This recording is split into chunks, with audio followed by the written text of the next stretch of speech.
Hello everyone, this is Ollie and today we're looking at Vittoria, the brand new festival hero for Rivengard that is bound to make an appearance like tomorrow, basically. For some of us who have stacked up some energy, if you are inclined to do that kind of stuff.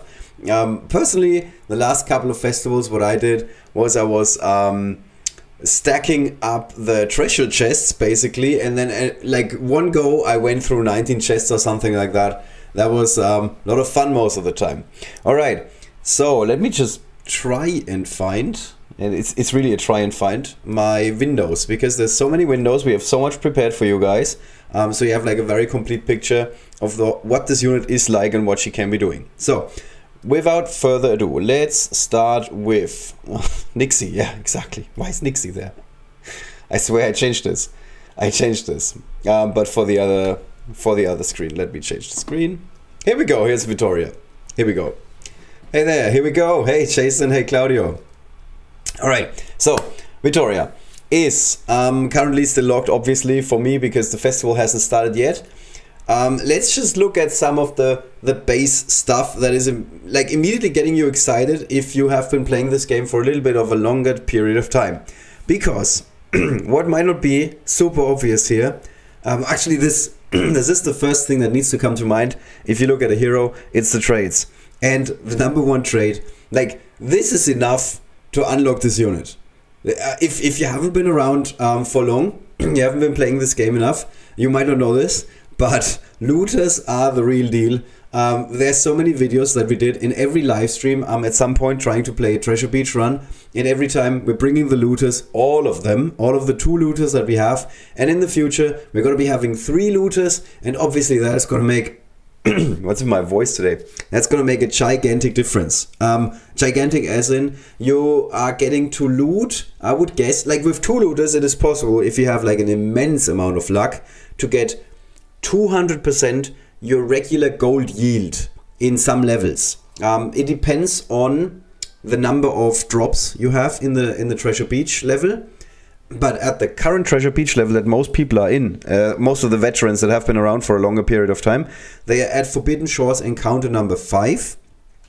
And you get 10 drops of, we can actually see this before we go in. Here you can see that there's 8 gold piles which are steppables, and then on top of that there's 1 sea urchin, and then there is 1 XP book. These are all the steppables that trigger looter. So in total we are looking at 10 of them.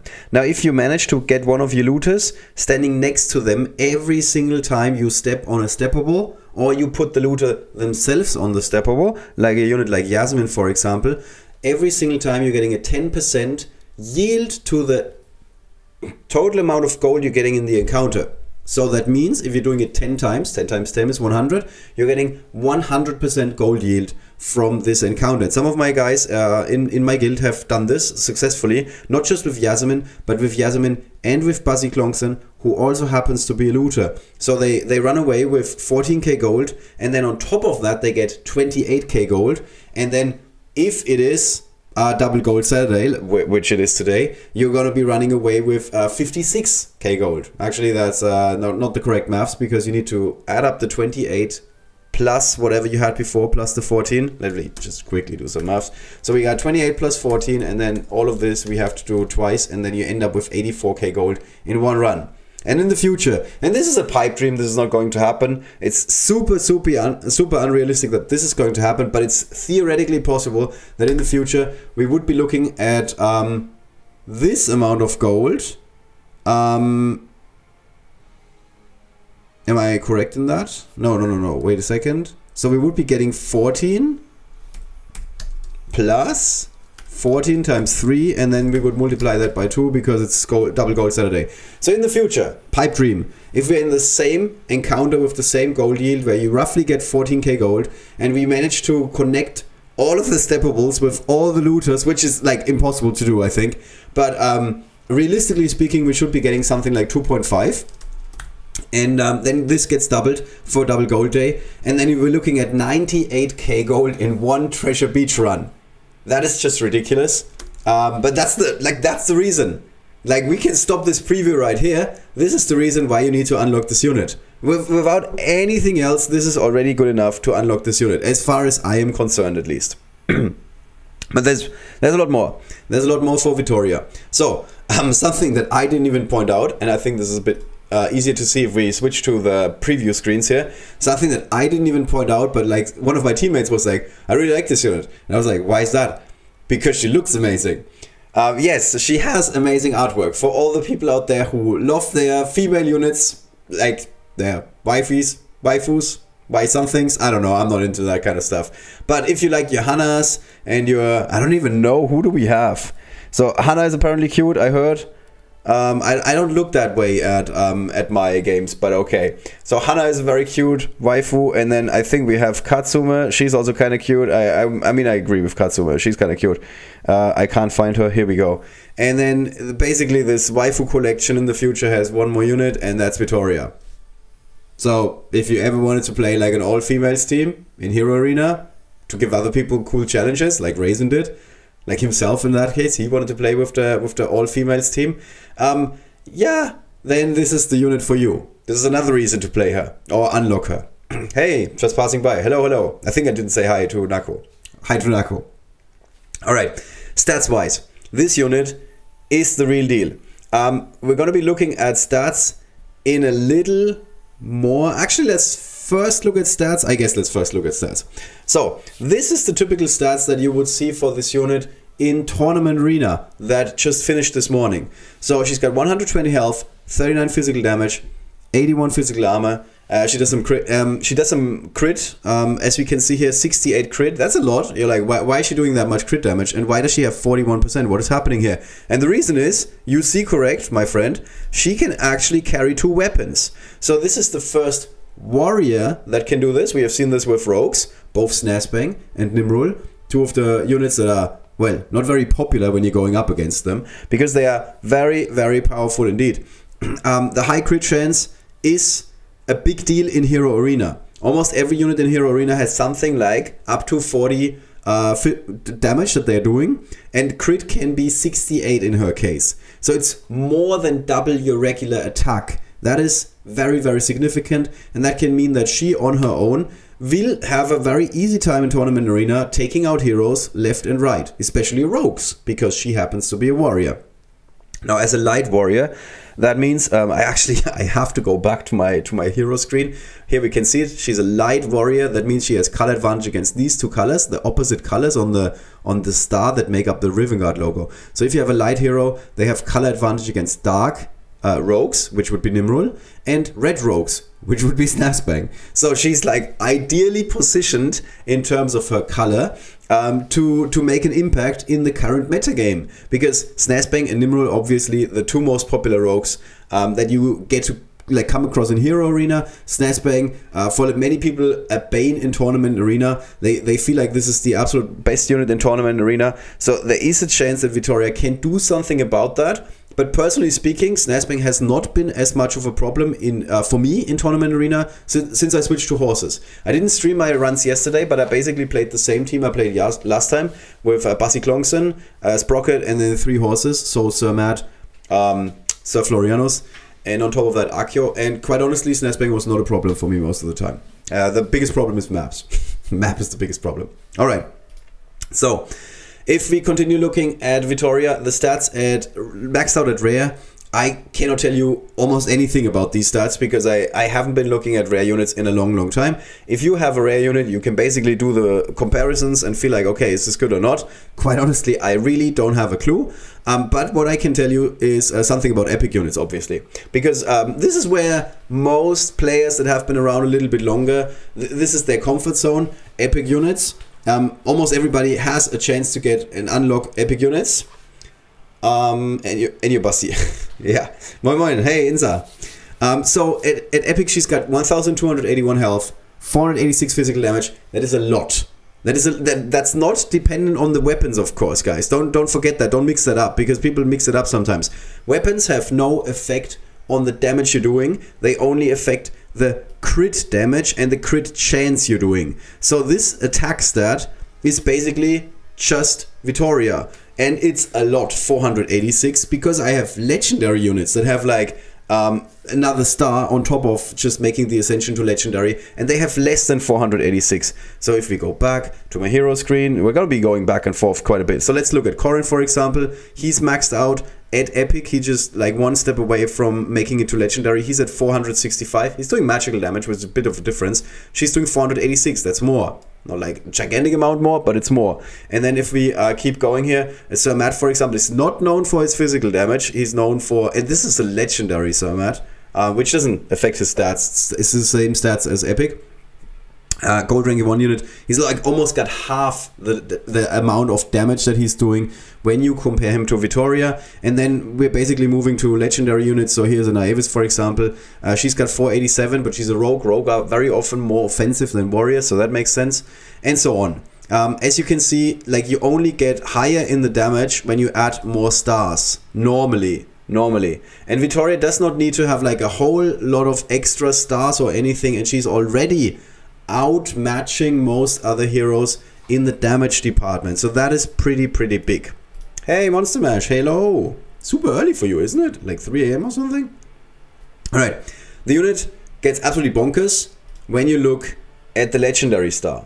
Now we're talking about 4,003. I mean, most units are pretty bonkers when you look at legendary, okay? It's not like she's the only unit that has like ridiculous stats when you go to legendary, but these stats are crazy. These stats are so high that they mean that she's among the 5 strongest heroes in the game. So, I've said this last time. So, if you happen to be someone that is inclined to max out every unit and you want to have like the strongest unit in the game, so when somebody plays against you, they get like a whole lot of XP when they play hit and die, and your name is Tributaga, basically. This is like my one thing for just Trip.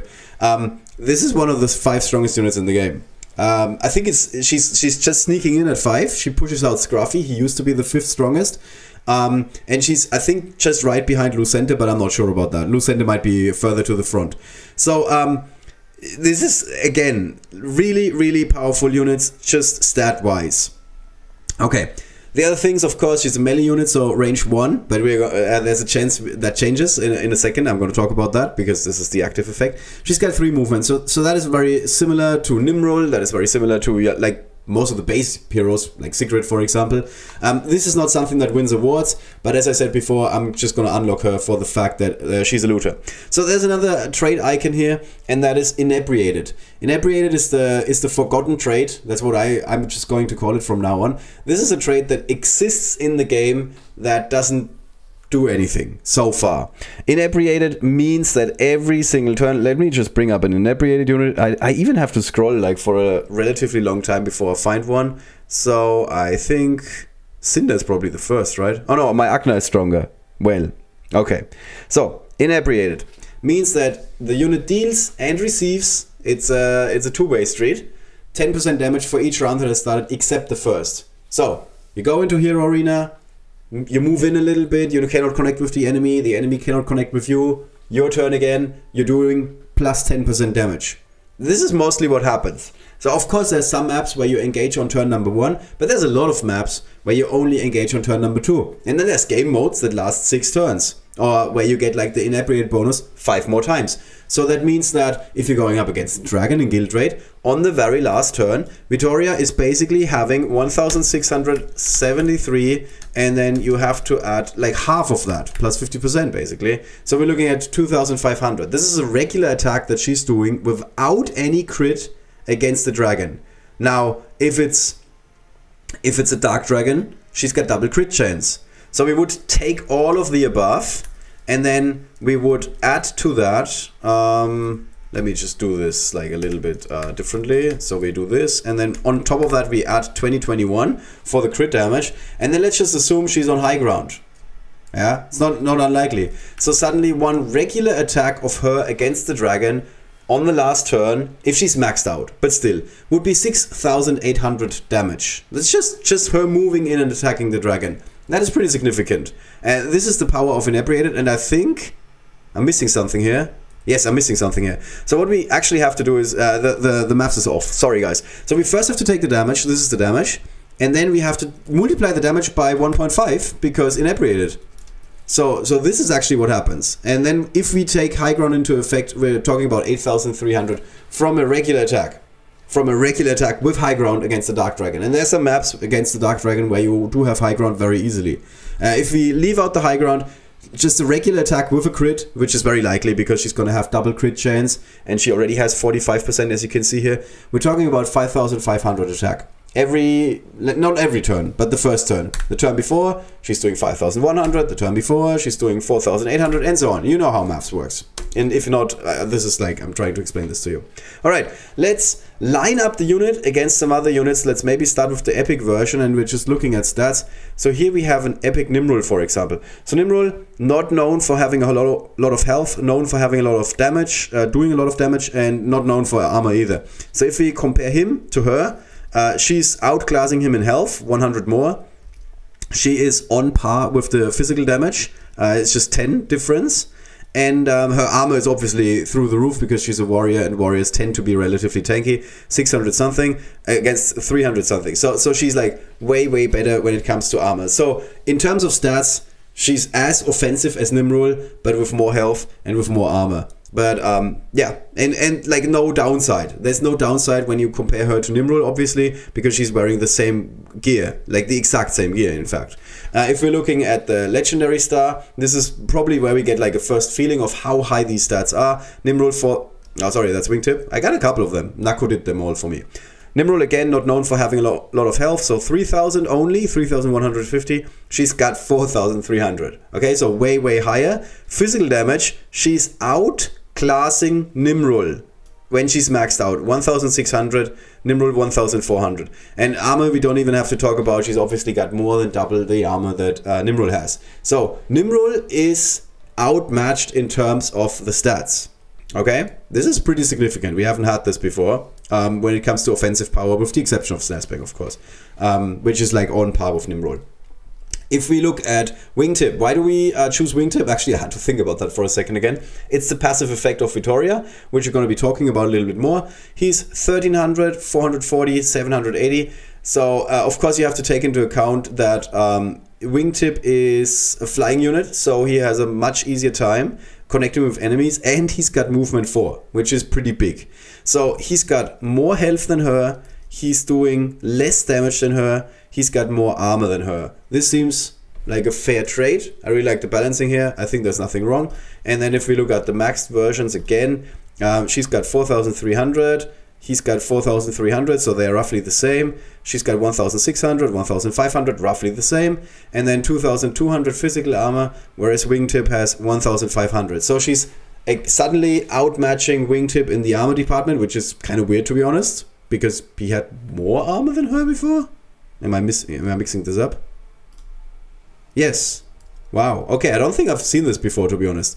So she has less physical armor than him at Epic, but she has more physical armor than him when they are both maxed out. So the reason for that is, it seems very low, to be honest. So the reason for that is that the upgrades that she's going through are giving her like a much more significant boost than the upgrades that Wingtip are going through, which might suggest that Wingtip is relatively easy to get to Diamond Rank 3. I don't know. Didn't try it. I won't try it unless I have like infinite time.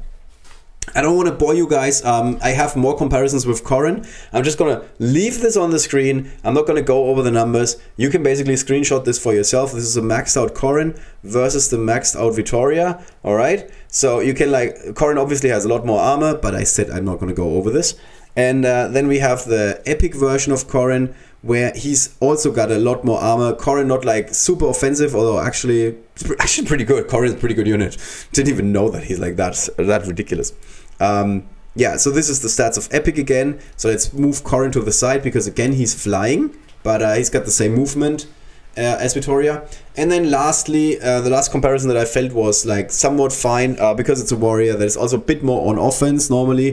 This is Sir Flo. He's at level 35. These are his stats at level 35. We're going to look into those in a bit more detail when we find another unit that is more comparable to Sir Florianus. All right. But why is this significant, generally speaking? Because there is a chance that she's going to steal the spot of Sir Flo in my tournament arena team, because I feel like this is where she fits in the most. I think that tournament arena is definitely something where Vittoria can shine. Thinking it could be because of epic armor and legendary armor is flat. That could also be, yeah. Grüße, hey, +8. Hey, if you go legendary but without the white star, wingtip most likely has more armor again. Ah, that's interesting. Thank you, Nakko. Alright, so far, what did we learn? We know that this unit has amazing stats, amazing look, yeah, very beautiful. She's a looter, she's inebriated. Out of those things, 3 are like super relevant. 2 are super relevant. I'm not going to count the looks into relevancy. The one thing that is not that important is inebriated. So let's now look at the effects, because obviously for almost every unit this is the main reason why you want to or not want to play them or unlock them. So Vittoria's got 2 effects. This is the wide swing, this is the passive. This is basically what Nimrul does, just a little bit worse. So Nimrul, obviously we all know Nimrul. You move up to enemy units and then you just move up to them and all the adjacent enemy units take damage. The big problem with Nimrul, I mean it's free damage, there's no problem really, but the big problem with Nimrul's effect is that you don't know how much damage you're going to be doing. You can do 189 until 471, and this is at level 50. If the enemy is in darkness, you're doing more damage, but what else is new? This is not something that we should factor in, because most of the time Nimrul is actually the unit that puts enemies in darkness. So the relevant part most of the time is this, and the fact that hits may crit. We all know this. We all know this. This is the reason why Nimrul is so good. You move up next to enemy units and all of a sudden, crit, everybody dead. Sometimes this is actually not good because you want to use the active, but everybody's already dead. So you always want to move Nimrul next to several enemy units so you get the most bang for your buck, which is, the buck in this case is moving Nimrul. This is somewhat similar for Vittoria, but not quite the same. First of all, her effect does not trigger when she just moves next to an enemy unit. She has to attack an enemy unit. So this is a big difference. Yeah, this means that what sometimes happens with Nimrul, you move to the enemy, you want to connect with your active, and all of a sudden everybody's dead. This cannot happen here because you first have to attack. So this is, depending on the situation, but most of the time, very likely a little bit worse.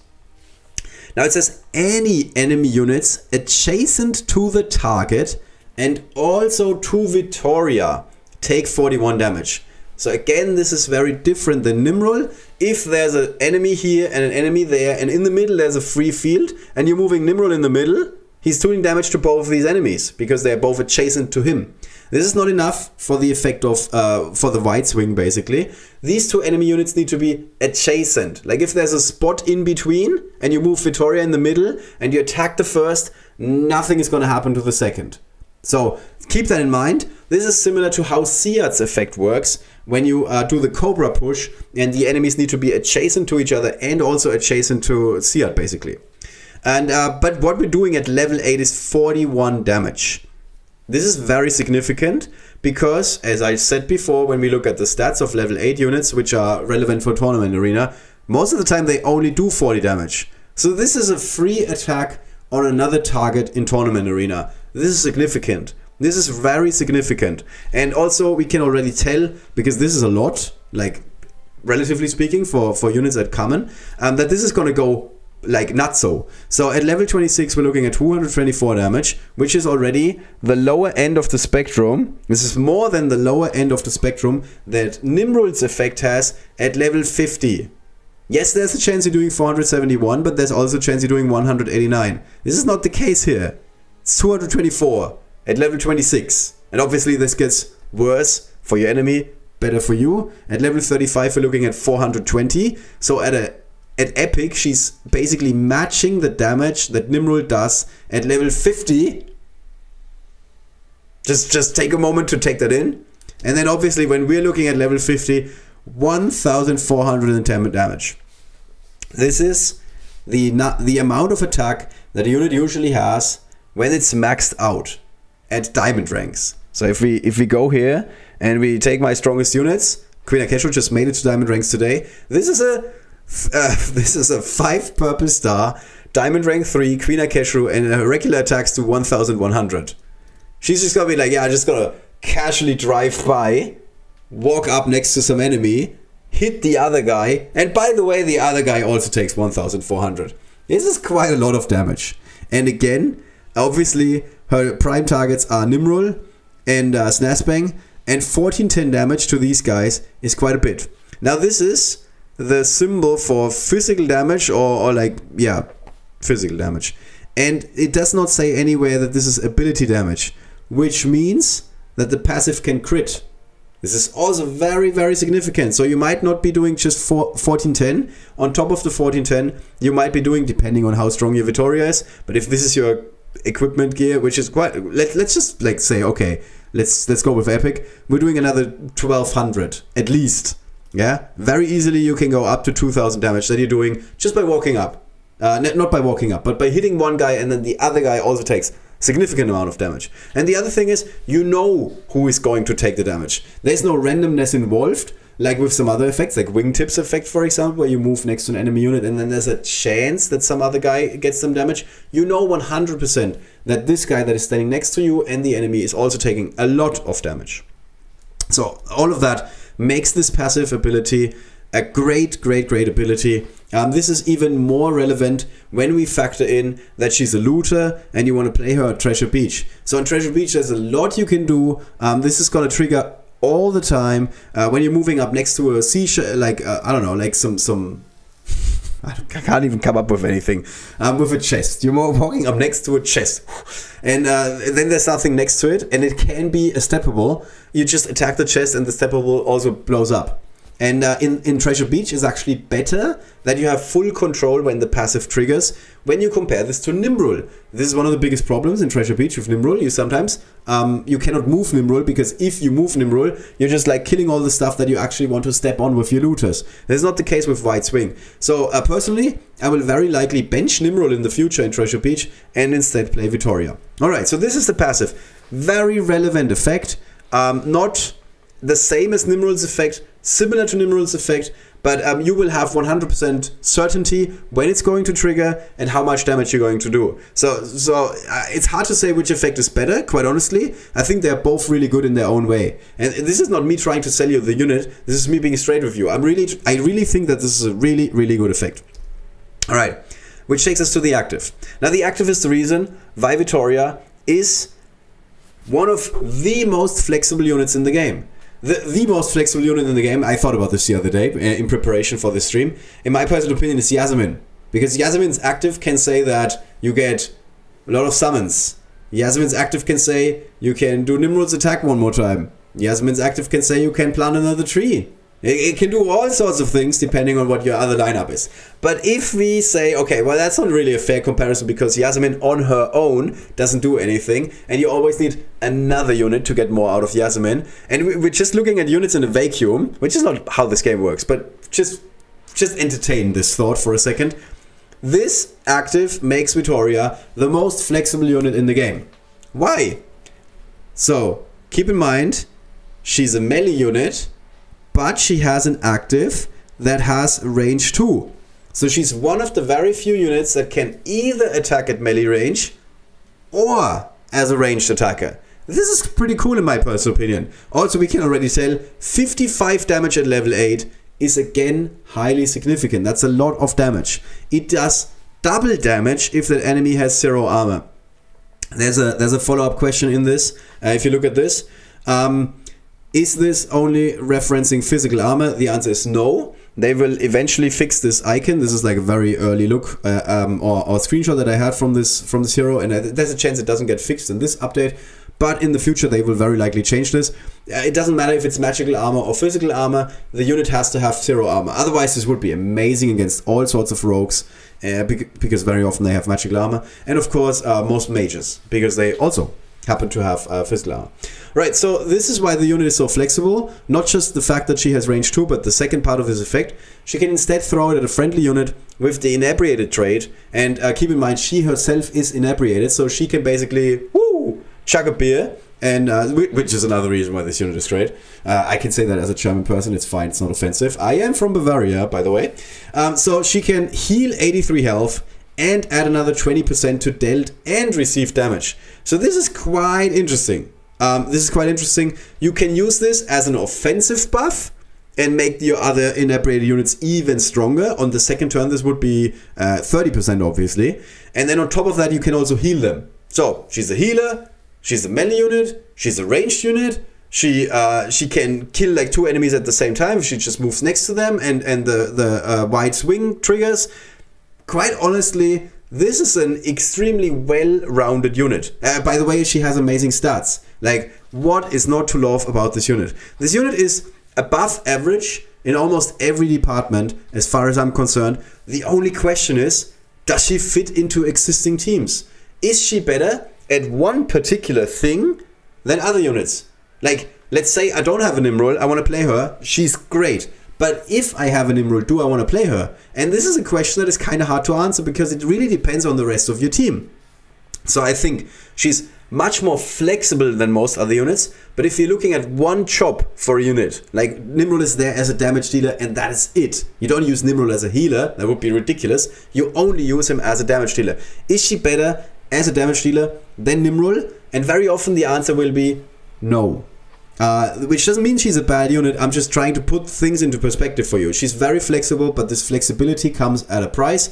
She's kind of like a jack of all trades, master of none. But this is very unfair on the unit because she is really, really good in a couple of departments. Stats, looter, which is super relevant for Treasure Beach, and also the fact that she can attack at range. Which, like, let's just go, you have a Nimrod and you're going up against the Servitors. You have auto lost. She's not automatically out of the match. She can still use her sudden toss, at least. Alright, this goes up in terms of damage, 298 at level 26. It's pretty good, but again, I don't know nothing about rare units.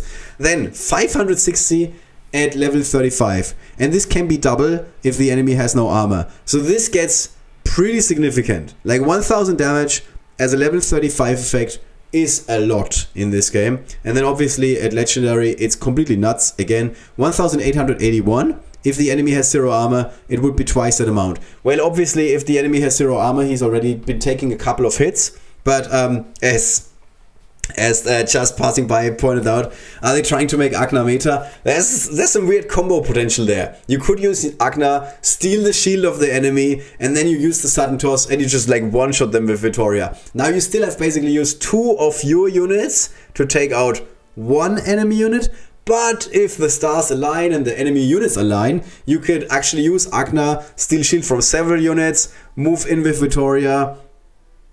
Yeah, you cannot really use the sudden toss because you need to do a melee attack to trigger the passive. I guess this would be cool. Or let me just check this again. When Vittoria attacks an enemy in melee. Yeah, so I don't think this works unless you're moving her up like right next to the enemy, but I don't think this is a good idea. I wouldn't do this. Yeah. Okay, so let's not do that. I don't think this is a combo. This is one of those weirdo combos that you only need every once in a blue moon in an adventure. Like when I'm using Snasping in adventure and then after that I use Agna to basically take the flames out. Which is not really a combo, it's just weird. But sometimes I need that in hero in the adventures, and there's a chance you're doing something janky like that in the future with Agna. I don't know. Agna needs to be tall and then he will become meta. Yeah, if he suddenly grows like an additional pair of legs or something, he's gonna be good. Yeah. Alright, so we've heard a lot about this unit. I tried to really give you like a breakdown of what she can do. Now let's look at some videos because Nakko prepared all of this. I honestly don't remember if they come with sound or not. So let me just turn the sound off here and see what happens. Okay, we do have sound. Great. Thank you so much, Nakko. Thank you, Nakko, by the way. Again, Nakko really did all of this. So this is the first clip, and I put them in order, and I need to double check what it was. Where's my order? So this should be the fact that she can heal herself, because again, she's very, very flexible. She can do a lot of things. So here she's taking some damage, and now you can use the active effect. She just got the plus 10%, and we can use the sudden toss on herself and she heals herself. Is this gonna be relevant all the time? Definitely not. Like 100% not. But it's something that is nice to point out. And obviously you can also use this with other inebriated units where you do immediately get the second effect basically, which is the fact that they do more damage. So we can see that in the second clip if I'm not mistaken, because this is like the order that I lined up. So here we do have an inebriated unit. This is Salvo. He is currently doing 991 or 495. This is important. Like, notice those stats, okay? Please, like, make a mental image. Okay, we're doing 991. We're doing 495, okay? This is base salvo without any modifications. And then we use the what's it called? The sudden toss. Yeah, we're suddenly tossing him a beer. And obviously what happens when you suddenly get hit with a beer, you're doing 1100 damage. Everybody knows that if you suddenly take in a beer, you're like a much better person afterwards. We all know this. Alright, so basically here we see the plus 10%, actually plus 20%. We can run the numbers. It was 991, and if we do that times 1.2, we end up with 1189. Look, the game knows maths, just like me. So this is basically what happened here. Salvo all of a sudden does 20% more damage. This is not going to be super significant most of the time. I'm just going to be like super straight with you. But like in later turns, because these days with diamond ranks, there is a chance that sometimes the matches take a little bit longer. They go back and forth. And also obviously in tournament arena, very, very often matches take a little bit longer. There's a bit more of back and forth. And then inebriated becomes a real thing. If suddenly units do plus 50% damage, and then you you go in, they hit you back, your salvo is like almost dead, but he's still standing somehow, and then you suddenly use the sudden toss, to heal him up, and he can just take out immediately another unit, and his passive triggers, he can maybe take out even one more unit, who knows. Like there is potential there. It's not great. This ability is really bad. Yeah, the healing part is not great, but sometimes in some cases it is going to help you, is what I'm trying to say here, okay? It's an option, but it's not the reason why you want to play this unit ever. So this should be the last case of the active here. Yeah, this is just a regular straight up attack. Is this normal that we're doing this much damage? 2,500. And we're doing 1,881. Okay. Am I missing something? So is it 1,881 times 2 because the enemy has no shield, and then we divide that by 2 because she's in a shrub? 1,881. Is that no? That's not how math works. Do we divide that by 1.5? Let me see. I'm confused. Sprocket is a light rogue. Oh, okay. Thank you, Nakko. Sorry, I totally forgot about that. Obviously, yes, class and color advantage comes into play. This is why we're doing so much damage. Okay. We got 1,181, and we do have class and color advantage, so we're doing 1.5 the damage, which is 2,800. But then the enemy is standing in a shrub, so we need to divide that by 2, and that should like leave us with 1,410, something like that. Is that correct? What am I missing? Why are we doing 2,500? Is she doing double damage? Because Sprocket doesn't have any physical armor? Okay, how do these numbers work out? I don't understand. High ground? There's no high ground. Is there high ground? Yeah, I guess there's high ground. Okay, thank you. So we're doing Jesus Christ, this is maths superclass. So we're doing this times 1.5 because class advantage. We're doing this times 1.5 because high ground. And then we're dividing that by 2, and all of that basically can be modified times 1 by 20% because every effect in this game has a 20% modifier. The total damage can either be 20% higher or 20% lower, and Nakko basically just rolled a 20 and almost a 20, and that means he got like the 2,500 damage. Maths class, yes, it is the maths class. I like this. I really like breaking down how the damage works in this game, to be honest. Okay, thank you so much. I didn't see the high ground, of course. Good job, Monster Mash and Nakko. Yes, so you can see how all of these multipliers affect each other, obviously, in later turns. With Inebriated coming into play as well, this is going to be like a lot more. Alright, so this is basically what the active can do. You can use it as a melee attack. You can use it to heal your units. You can use it to heal yourself. You can use it to buff your units. There's a lot this ability can do. It is going to be very significant once the enemy has 0 armor. Again, this is going to happen in tournament arena, in longer matches.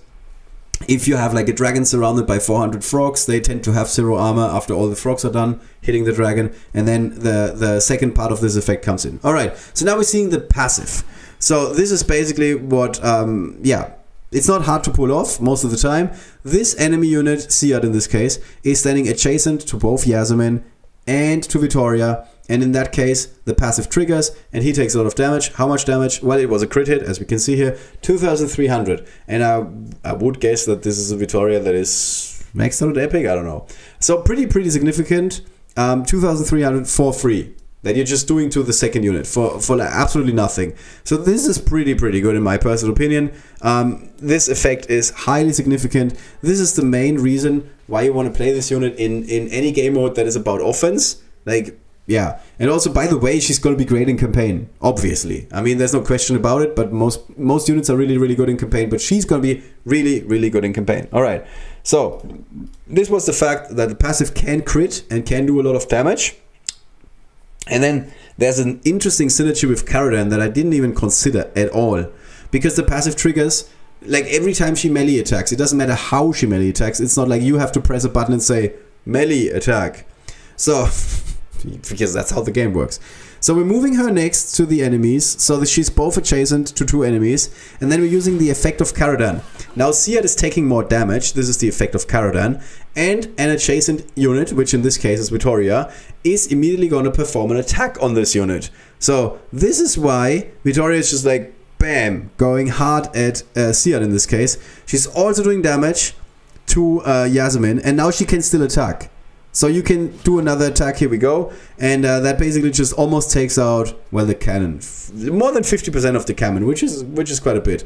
So, again, this is going to be situations that you are going to see in Tournament Arena. Tournament Arena also a game mode where Caradan is not completely useless. So there is some synergy there, might be cool. Is it better than some other synergies? Hard to tell, but there's a couple of effects and synergies in Tournament Arena that I did not, like, see coming and did not know that they are going to be this good. Like, I did not think that Sir Florianus is this good in Tournament Arena, for example, but having played him for a whole 2 events, I have to say that the displacement effect, where you can sometimes capture point, is highly significant, and obviously doing a lot of damage. He's got like one of the strongest offensive effects in the game for a single target. It's also highly significant. So there is a chance that this is going to be a real thing in Tournament Arena. Who knows? So far, I'm not...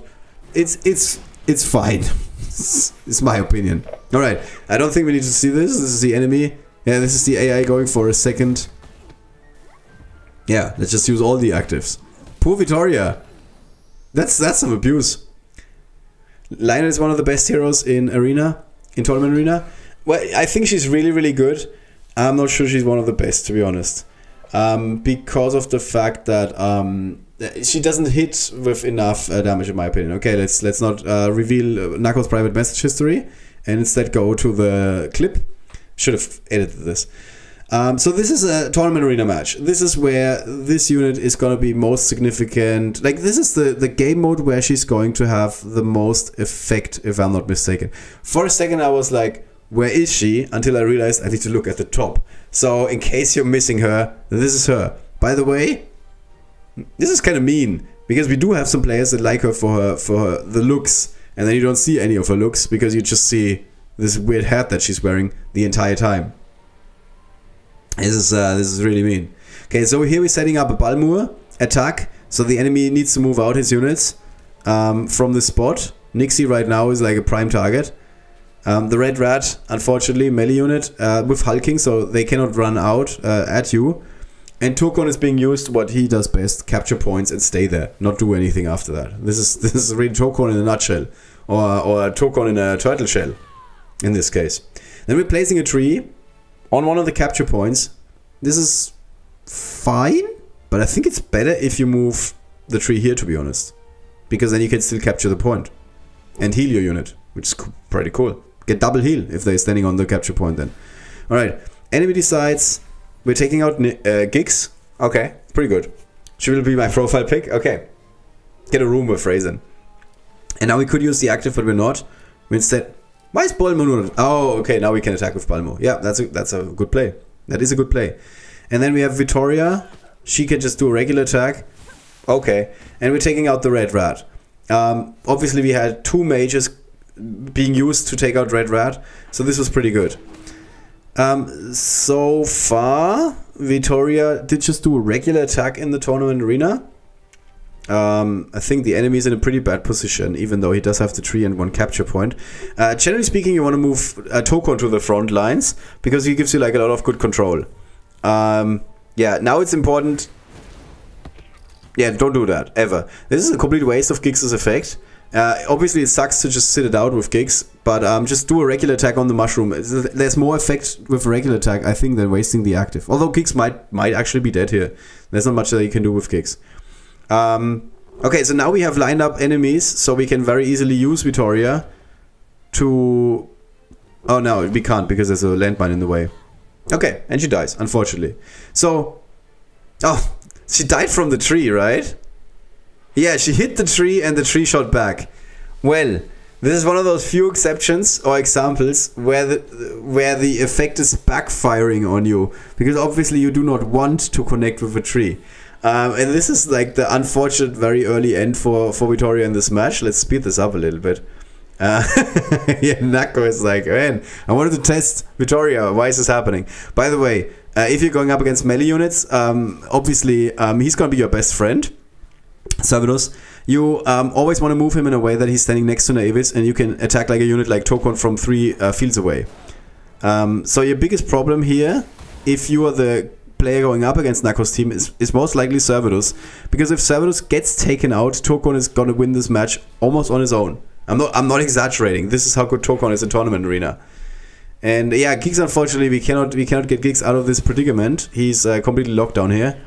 And in the end, Nakko gets the 5 points. Alright, so this was the first match against a player who shall not be named, because he's just got numbers in his name. So let's look at the second match of Tournament Arena, which is going to speed this up a little bit. So here we again have Nakko at the top. Nixie's the counter. Yeah. This match was supposed to show her limits. Yeah. The tree is a pretty good way to go up against. How do you play the game mode? Isn't it a bit unfair because no one knows the hero? I'm not playing. This is not live. This is a recording. This is a recording from the test server, basically, that the ambassadors can access. I didn't play this unit yet. And I don't have to. I know this unit is good. I know how to play this unit without playing it. Okay. Here we see how bad Queen Akeshru is in this game mode, in case you did not know. And also, don't use horses against Vittoria, because horses are going to be her best friend. She's just going to have free attacks the entire time. So now it looks like, oh my god, she's trapped, but no, she's not. It's fine. She can strike down 2 enemies without any problems, easily. Oh, here we're taking the full advantage of Siat. That's a boss move here.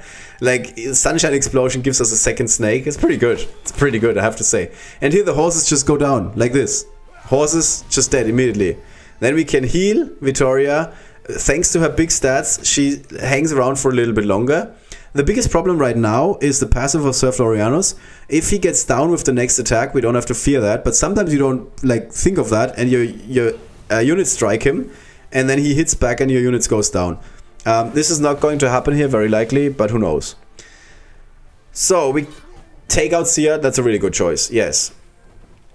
And if you can avoid it, never attack Caradan. Just focus on the capture points, focus on the weak mages, don't focus on Caradan, because obviously Sir Tristan is going to jump out, and Sir Tristan is a problem. But again, we see she's like a force to be reckoned with on the battlefield, and now we do have a healer in the team, which is an interesting choice. I'm not sure if I would be playing healers in this game mode, unless it's Nixie, because tree. Yep,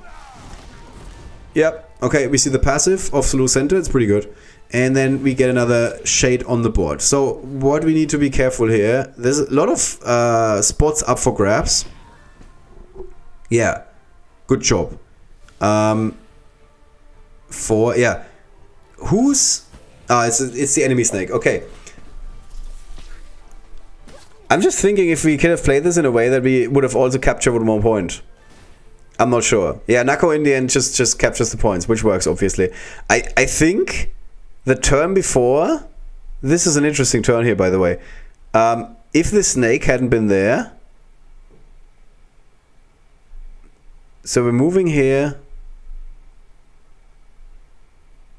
Oh, this is the turn after. Okay, yeah. So I think on this turn, you can win this. And I'm mixing this up. Now we need 1 more attacker. Unfortunately, it's not working out. I thought you can first move Sir Matt here, capture the point, take out the snake, and then you take out Karen, but you also have to move on the capture point, which is not possible. But I thought for a second there was a way to win this. Alright, so this is basically what this unit does in Tournament Arena. In Tournament Arena, her stats are going to be significant. She's got pretty good stats, obviously. The fact she's doing more and more damage every turn is significant, because it means it gives you a clock of swords, Because if the enemy does never connect with you and they wait for 10 turns, and then on the last turn you move in with Vittoria, she's just immediately going to take out 2 enemy units if they're lined up.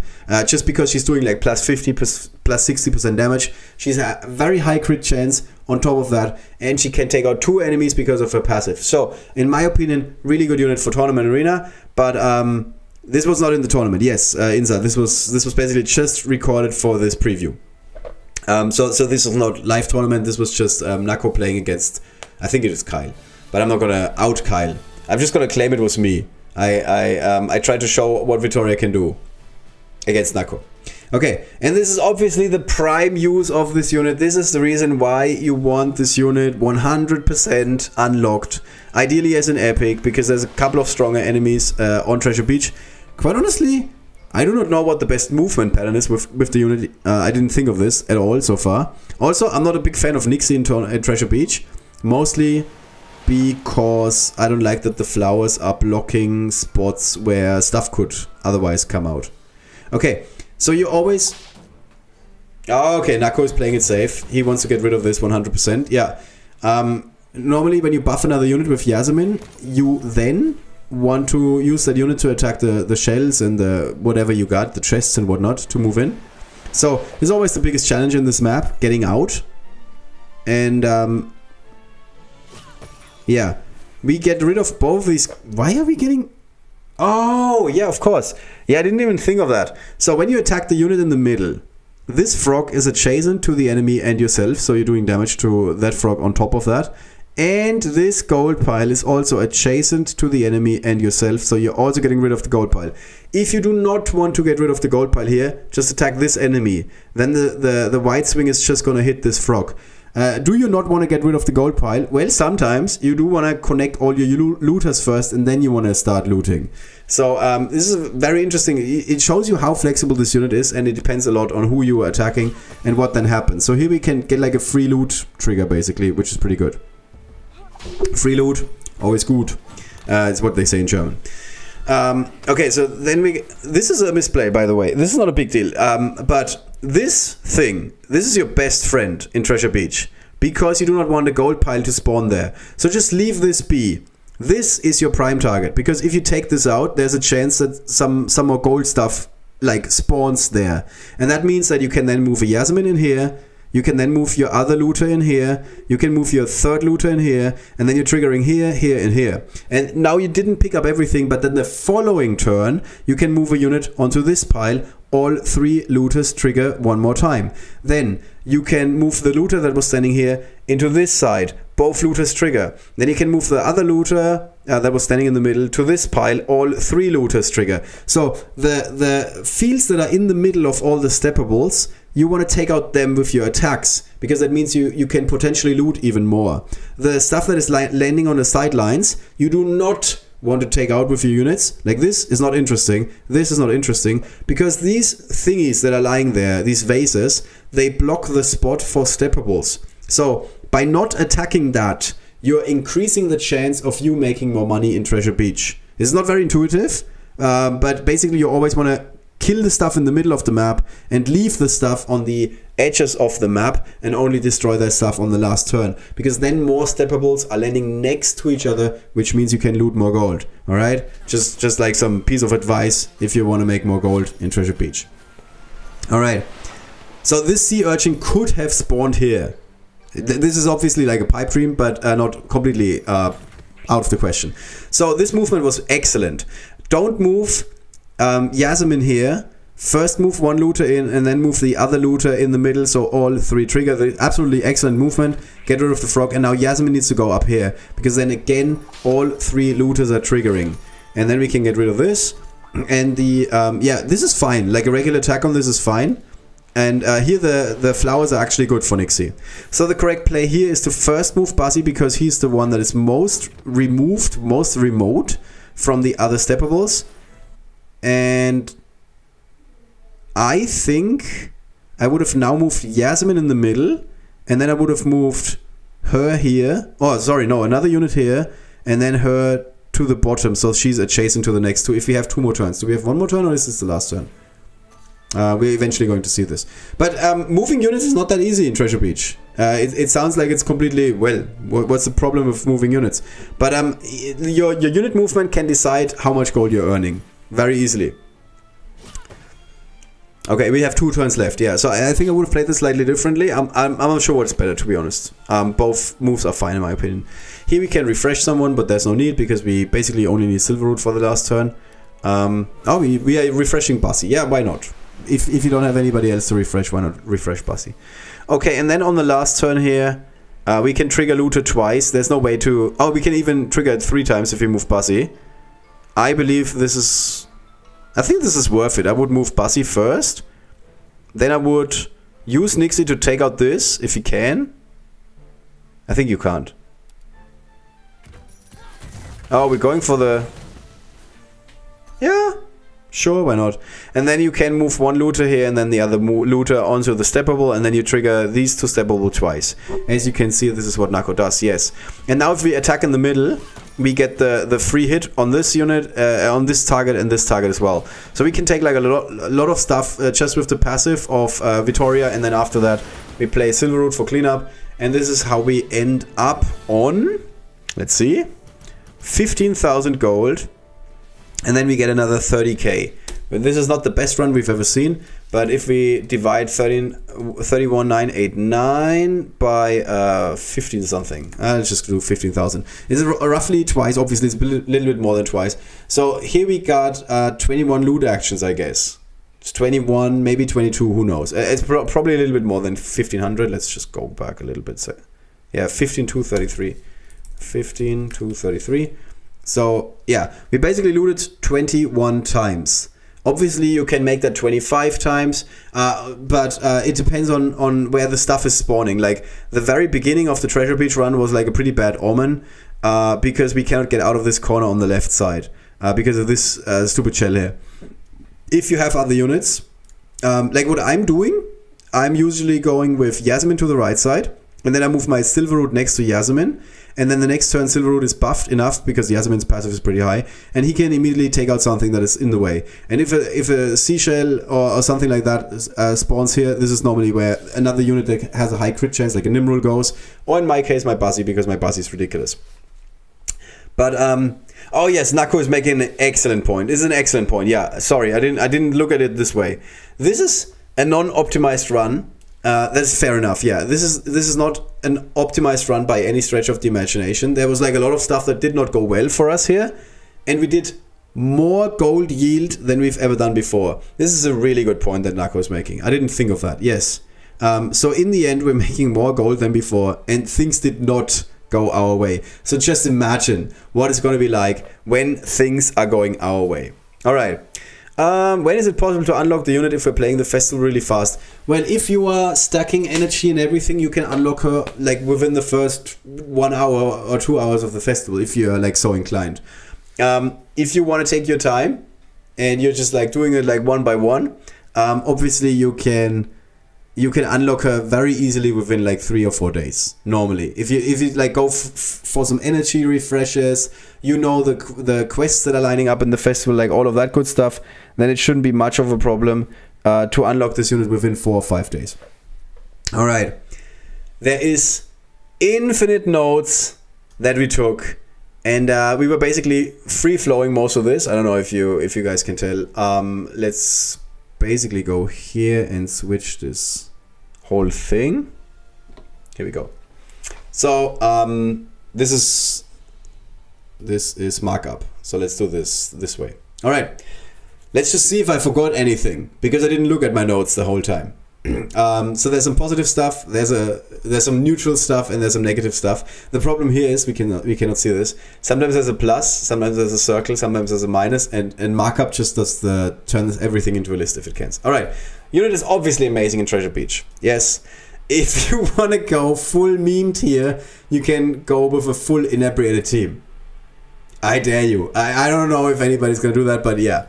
And this is something that I did mention in not exactly those words. She's not like one of the best 5 units in any other game mode except Treasure Beach. She's always a good unit, but she's not better at taking out enemies than Nimrul. She's not more flexible than Yasmin, which is a very weird argument, but still. She has like a high crit chance, but she's not critting like from a distance as reliably as Snazbang. And she's not doing as much damage when she crits as Snazbang, because Snazbang has this ridiculous passive effect. So you can tell she's really good, she's really flexible, but I don't think she's like stealing a spot in like a guild raid team or in a hero arena team. I mean, she's fine in hero arena. In tournament arena, she might be one of the best. She might be one of the best alternatives.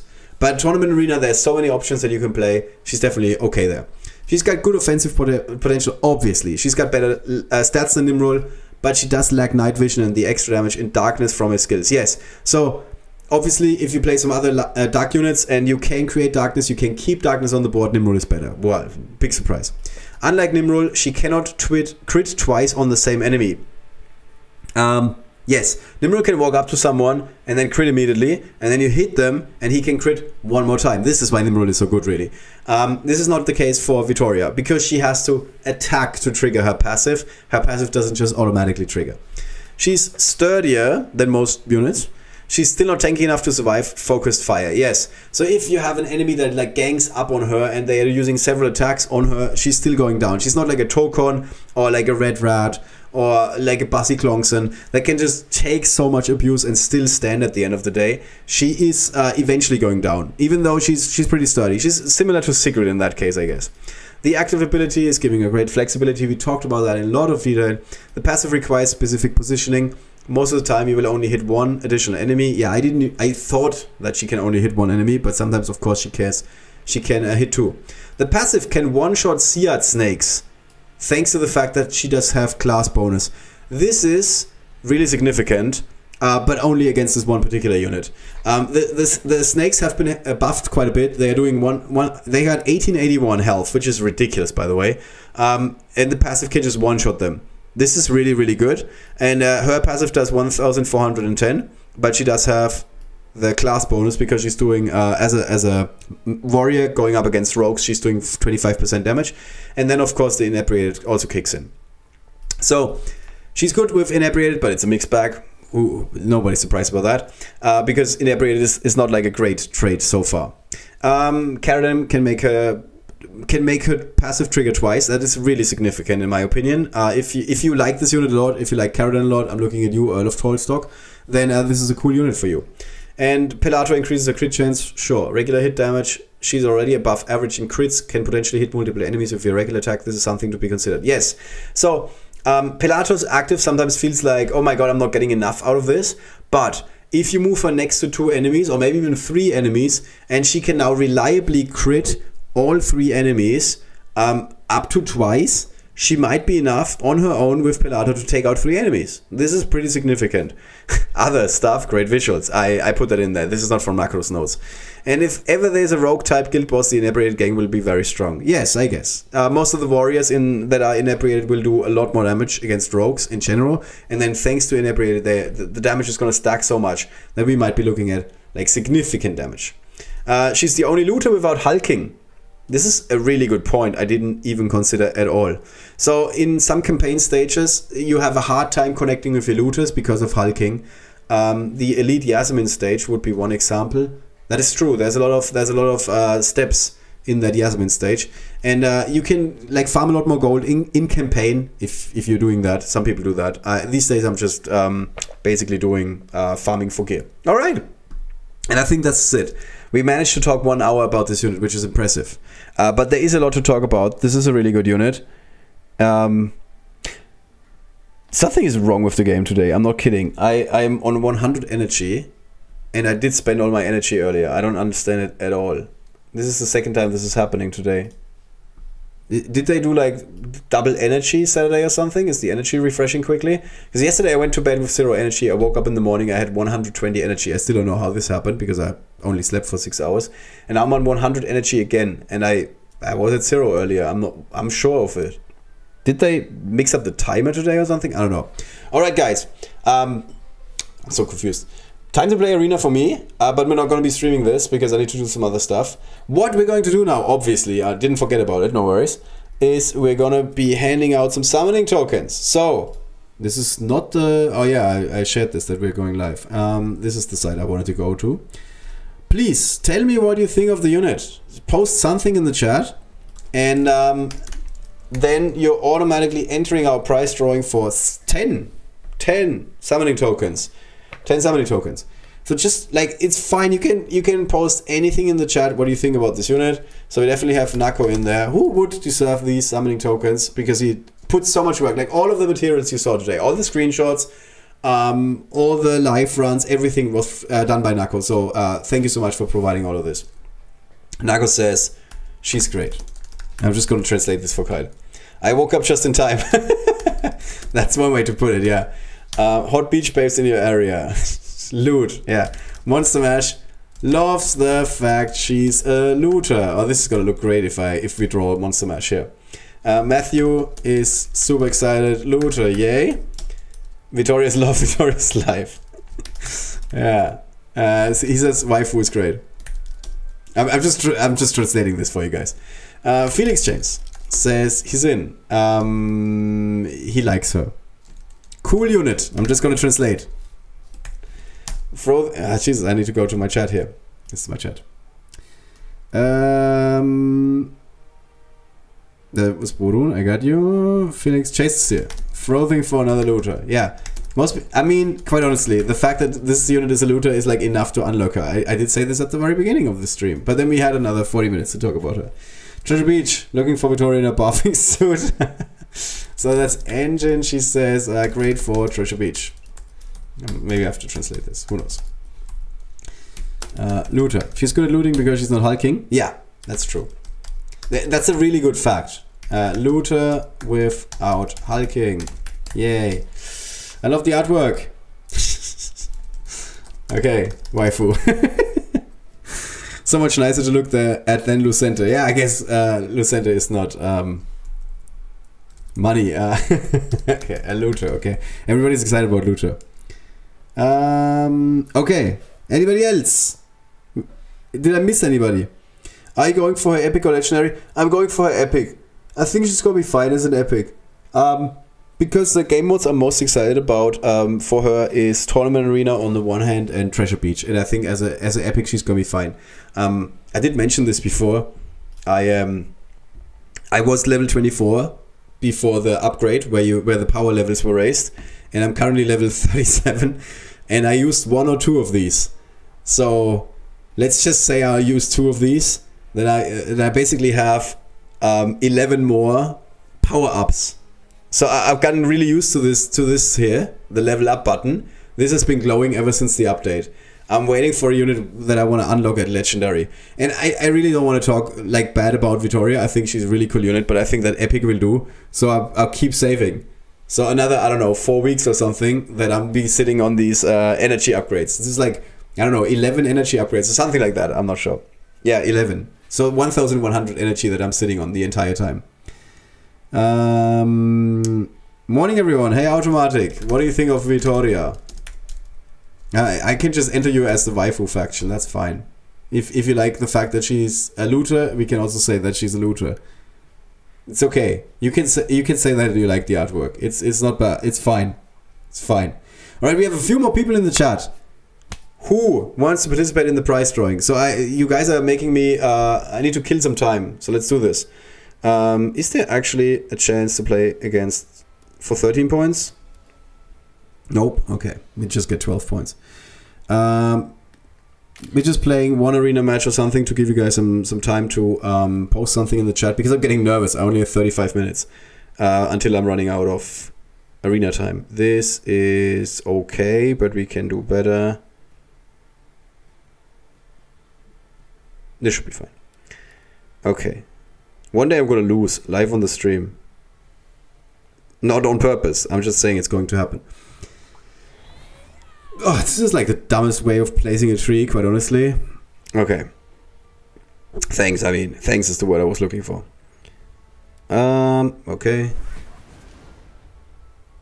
Sure. Why do I get no frogs? Actually, it's 1 frog. I should learn to count. I guess we need to use Nesping here on the left side. This looks like a waste. Let's just use a regular Snazbang attack here. Okay, nobody's going down? Really? Okay. Let's see. Okay, we're good. We're good. Hello, hey Tripitako. I guess it's a weird time for most of you guys. Alright, so who else wants to participate in the prize drawing? We got Automatic, we got Tripitako. I like the passive, reminds me of a baby Nimrod. Would be good unit overall that I will use a lot. Okay. Very flexible. Mini Nimrod. Okay, Tripitako, what do you think about the new unit? Tell you what, guys, we're playing one more match in Hero Arena. As you can see, it doesn't take a very long time. And then after that other match, we're gonna be drawing a winner, okay? Because I'm just wondering, because there's supposedly 16 people in the chat or something, and we only have, I don't know, 9 people or something that participated in the prize drawing. Can we get 12 points again? Yay! 12 points for Trip. Sure. Why not?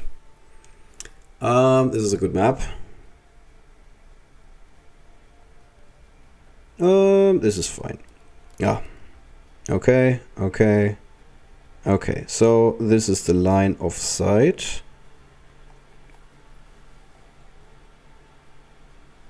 Yep. Ah, yes. The famous 1-2.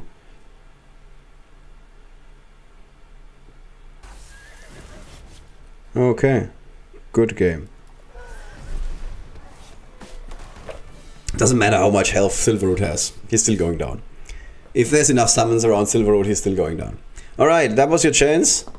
Just casually dismantle Trip's team. Hey Toma! Hello, hello. Why do you like the unit? Why do you like Vittoria? I guess Tama is also into the waifu bonus. He might like the fact that she's great artwork. No? There's other reasons. Gold. Okay. Okay. Looter. Alright, cool. So that's it. Tripitako, I need to enter something for you, so you're into the fact that the unit has great artwork. Why don't you raise the soul level? The soul level? You mean the... You mean this? The level up here? Because it gives you 100 free energy. And I'm saving the energy for when I need it. Like, if there's a festival where I want to get a unit as legendary. Alright, I was going to say morning and then watch on the TV, so now I'm holding the tablet typing, watching on the TV and playing game on my phone. You poor guy. Alright, Tripitako says, Looter. Okay, doesn't want to identify as a waifu lover, that's okay. Right, so, we're drawing a winner, and whoever wins this is gonna be walking away with 10 summoning tokens. Just get in touch with Kyle on the official Discord. Oh, this is the moment that I've been waiting for. I've been practicing this the entire week.